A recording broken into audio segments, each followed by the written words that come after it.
सुहाना पीछे आना जरूरत है यहाँ है तो 1 2 3 ಸ್ಟಾರ್ಟ್ ಶಾಲಾ ಮಕ್ಕಳು ಗುಂಪು ಗುಂಪಾಗಿ ಸೇರಿದ್ದಾರೆ. ಎಲ್ಲರ ಮುಖದಲ್ಲೂ ಆತಂಕ.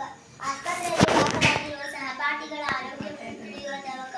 ಮಕ್ಕಳು ತಮ್ಮಲ್ಲಿಯೇ ಸಂಭಾಷಿಸುತ್ತಿದ್ದಾರೆ. ಎಂತಹ ಅನಾಹುತ ಆಯಿತು? ನಮ್ಮ ಗೆಳತಿಗೆ ಆಗಬಾರದಿತ್ತು. ಅವರಿಗೆ ಏನಾಯ್ತು? ನಿನಗೆ ತಿಳಿದಿಲ್ಲವೇ? ಈಜಲು ಹೋದ ಅವರು ಆಸ್ಪತ್ರೆಗೆ ದಾಖಲಾಗಿದ್ದಾರೆ. ಆಸ್ಪತ್ರೆಗೆ ದಾಖಲಾಗಲು ಅವರಿಗೆ ಏನಾಗಿತ್ತು? ನಿನ್ನೆ ಭಾನುವಾರ ಶಾಲೆಗೆ ರಜೆ ಇತ್ತಲ್ಲವೇ? ಅವರೆಲ್ಲರೂ ಬೆಳಗ್ಗೆ ಆಟವಾಡಲು ಹೋಗಿದ್ದರು. ಮಧ್ಯಾಹ್ನದವರೆಗೆ ಆಟವಾಡಿ ಮಧ್ಯಾಹ್ನದ ಶೆಕೆಯನ್ನು ತಾಳಲಾರದೆ ಊರಿನ ಪಕ್ಕದಲ್ಲಿರುವ ನದಿಯಲ್ಲಿ ಸ್ನಾನ ಮಾಡಿದರು. ಪರಿಣಾಮವಾಗಿ ಅವರ ಮೈಯಲ್ಲೆಲ್ಲ ದಪ್ಪ ದಪ್ಪ ಗುಳ್ಳೆಗಳು ಎದ್ದು ವಿಪರೀತ ತುರಿಕೆ ಪ್ರಾರಂಭವಾಯಿತು. ನೋವನ್ನು ತಾಳಲಾರದೆ ದಂಡೆಯ ಮೇಲೆ ಬಿದ್ದು ಹೊರಳಾಡಿದರು. ಯಾರೋ ದಾರಿಹೋಕರು ಅವರನ್ನು ನೋಡಿ ಎತ್ತಿಕೊಂಡು ಆಸ್ಪತ್ರೆಗೆ ಸೇರಿಸಿದರು.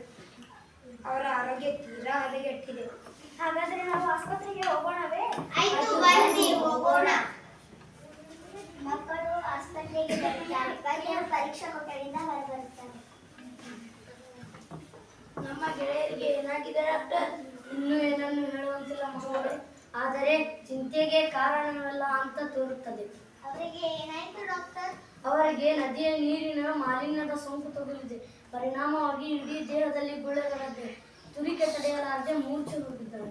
ಅವರ ಜೀವಕ್ಕೇನು ಅಪಾಯವಿಲ್ಲ ತಾನೆ? ಚಿಂತಿಸಬೇಡಿ ಮಕ್ಕಳೇ, ಸಕಾಲದಲ್ಲಿ ಆಸ್ಪತ್ರೆಗೆ ಬಂದ ಕಾರಣ ಸೂಕ್ತ ಚಿಕಿತ್ಸೆ ನೀಡಿದ್ದೇವೆ. ನಾವು ಅವರನ್ನು ನೋಡಬಹುದೇ? ಈಗ ಬೇಡ ಮಕ್ಕಳೇ, ಸಂಜೆ ಬನ್ನಿ.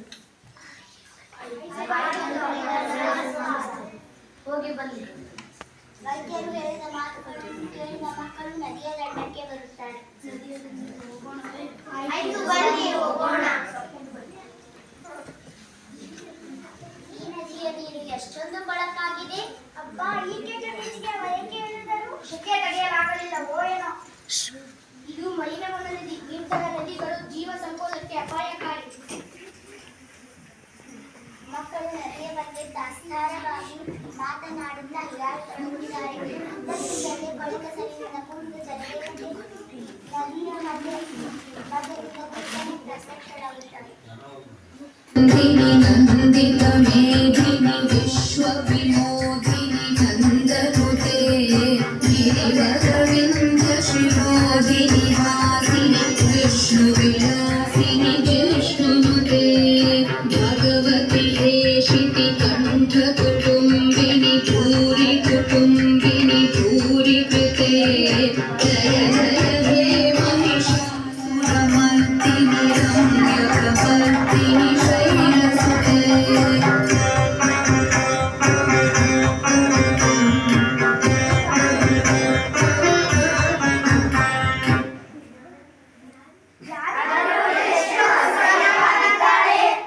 ನಾನು ಜಲದೇವತೆ ಮಕ್ಕಳೇ. ಚೀಚಿ, ಜಲದೇವತೆ ಹೀಗಿರುತ್ತಾಳೆಯೇ? ನಿನ್ನನ್ನು ನೋಡಿದರೆ ನಮಗೆ ಅಸಹ್ಯವಾಗುತ್ತದೆ. ಏಕೆ? ನೀವೇಕೆ ಅಸಹ್ಯ ಪಟ್ಟುಕೊಳ್ಳುತ್ತಿದ್ದೀರಿ? ನನ್ನಿಂದ ನೀವು ಹಲವು ಪ್ರಯೋಜನ ಪಡೆದಿಲ್ಲವೇ? ಎಲ್ಲ ಸರಿ, ಆದರೆ ಈಗ ನೀನು ಕಲುಷಿತಗೊಂಡಿರುವೆ. ನಿನ್ನ ನೀರನ್ನು ಕುಡಿಯಬಾರದಂತೆ, ನಿನ್ನಲ್ಲಿ ಸ್ನಾನ ಮಾಡಬಾರದಂತೆ ವೈದ್ಯರೇ ನಮಗೆ ಈ ವಿಚಾರ ತಿಳಿಸಿದ್ದಾರೆ. ಅಲ್ಲದೆ ನಮ್ಮ ಗೆಳತಿಯರು ನಿನ್ನಲ್ಲಿ ಸ್ನಾನ ಮಾಡಿ ಅಸ್ವಸ್ಥರಾಗಿ ಆಸ್ಪತ್ರೆಗೆ ಸೇರಿದ್ದಾರೆ. ಮಕ್ಕಳೇ, ಇದಕ್ಕೆಲ್ಲ ಕಾರಣ ನಾನಲ್ಲ, ನೀವೇ. ನಾವೇ? ನೀವು ಅಂದ್ರೆ ನಿಮ್ಮವರು. ನಮ್ಮವರೇನು ಶುದ್ಧಳಾಗಿ ಹಳೆಯಬಾರದೆಂದು ತಾಕೀತು ಮಾಡಿದ್ದಾರೆಯೇ? ನಿನ್ನ ನೀರಿನಿಂದ ನಮಗೀಗ ಉಳಿಗಾಲವಿಲ್ಲ. ಇಲ್ಲ ಮಕ್ಕಳೇ, ನನ್ನ ಮಾತುಗಳನ್ನು ಕೇಳಿ. ಪರಿಶುದ್ಧಳಾಗಿ ಹರಿಯುವ ನನ್ನನ್ನು ಕಲುಷಿತಗೊಳಿಸಿದವರು ಮನುಷ್ಯರೇ. ಬಹಳ ಹಿಂದಿನಿಂದ ಇತ್ತೀಚಿನವರೆಗೂ ಮಾಲಿನ್ಯರಹಿತಳಾಗಿ ಹರಿಯುತ್ತಿದ್ದೆ. ಆಗ ಈ ಮನುಷ್ಯರು ನನ್ನ ನೀರನ್ನು ಕುಡಿಯುತ್ತಿದ್ದರು, ಆಹಾರಕ್ಕಾಗಿ ಬಳಸುತ್ತಿದ್ದರು, ಬೇಸಾಯಕ್ಕೆ ಉಪಯೋಗಿಸುತ್ತಿದ್ದರು. ನನ್ನಲ್ಲಿ ಲೆಕ್ಕವಿಲ್ಲದಷ್ಟು ಜಲ ಜಲಚರ ಜೀವಿಗಳಿದ್ದು ಎಲ್ಲವೂ ಸಂತೋಷದಿಂದಿದ್ದವು. ಆದರೆ ಈಗ ನಾನು ಪರಿಶುದ್ಧಳಾಗಿಲ್ಲ. ನನ್ನನ್ನು ಮನುಷ್ಯರು ಮನ ಬಂದಂತೆ ಬಳಸುತ್ತಿದ್ದಾರೆ. ನನ್ನ ದಂಡೆಯ ಮೇಲೆ ಅನೇಕ ಕಾರ್ಖಾನೆಗಳನ್ನು ಸ್ಥಾಪಿಸಿ ಅದರಿಂದ ಹೊರಬರುವ ರಾಸಾಯನಿಕ ಪದಾರ್ಥಗಳನ್ನು ನನ್ನೊಳಕ್ಕೆ ಎಸೆಯುತ್ತಿದ್ದಾರೆ.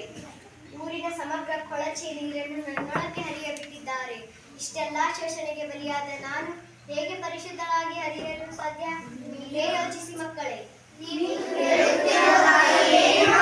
ನಾನು ಹೇಳುವುದಿಷ್ಟೇ, ಮನುಷ್ಯರು ಹೀಗೆ ಮಾಲಿನ್ಯ ಮಾಡುವುದನ್ನು ಮುಂದುವರಿಸಿದ್ದಾದರೆ ನಾನು ವಿಶುದ್ಧತೆ ಎಂಬ ಪಟ್ಟ ಧರಿಸುವ ಕಾಲ ದೂರವಿಲ್ಲ.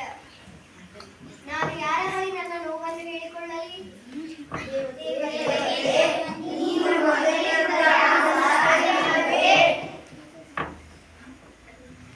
ಇದೇ ಮಕ್ಕಳೇ, ಆದರೆ ನನ್ನ ಮೇಲಾಗುತ್ತಿರುವ ದೌರ್ಜನ್ಯ ಸಂಪೂರ್ಣವಾಗಿ ನಿಲ್ಲಬೇಕು.